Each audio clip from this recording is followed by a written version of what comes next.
had never felt more right in my hands. My foot and the gas pedal were soulmates, till death do them part. The song that was playing couldn't have been more perfect. The road curved, my car and I with it.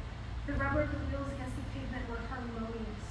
I smiled as my foot pushed further and further, and the speedometer rose higher and higher, winding and bending and twisting and racing, faster and faster and faster.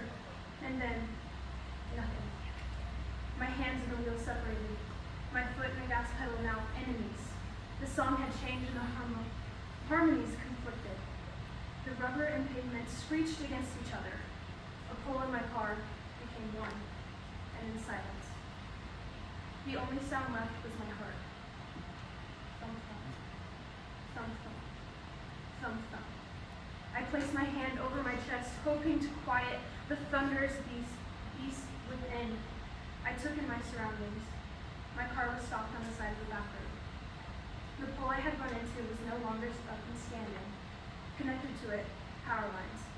I could almost hear the electricity running through it all. The line, the pole, the metal of the car, and the area around it.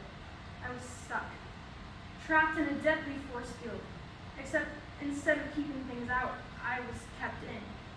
My brain raced, thinking of anything I could do. I pulled out my phone and typed, "What do I do if my car crashes into a power line?" A website from West Central Electric Cooperative, Inc., WCE, popped up. I started reading. If a power line falls on a car, you should stay inside the vehicle. This is the safest place to stay. Warn people not to touch the car or the power line. Call or ask someone to call the local cooperative and emergency services. I quickly opened up my phone and dialed 911.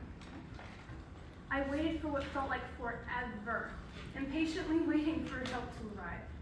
I started to smell something, a smell that reeked of gasoline and exhaust. As soon as I realized what was happening, flames started up at the front of my car. Panic set in. The sound of sirens grew louder, moving closer. The fire grew bigger and brighter. I frantically grabbed my phone, the WCE website opening up again. I read until I saw the word fire. I read out loud to myself, "If the vehicle catches on fire, open the door. Jump free of the car so that your body clears the vehicle before touching the ground.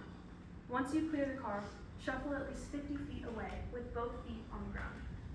I opened my door and took a deep, long breath. Closing my eyes, my heart became apparent again. Thump, thump, thump, thump, thump, thump.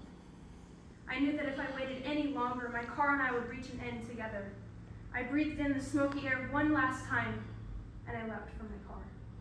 As I did, I could feel a wave of heat from behind me, a scorching gust of wind pushing me further than I had intended. I heard a sharp noise and then nothing but ringing in my ears.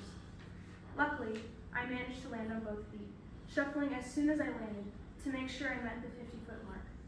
I turned towards my car, now completely engulfed in orange and red flames. I looked over and saw a fire truck, an ambulance, a police car, all of the normal emergency vehicles. But behind them all was another truck, a truck from West Central Electric. West Central Electric is a cooperative that you can rely on. They demonstrate responsibilities in many ways, including helping when emergencies happen. They are always showing customers that they care, and that's because they truly do. Thank you.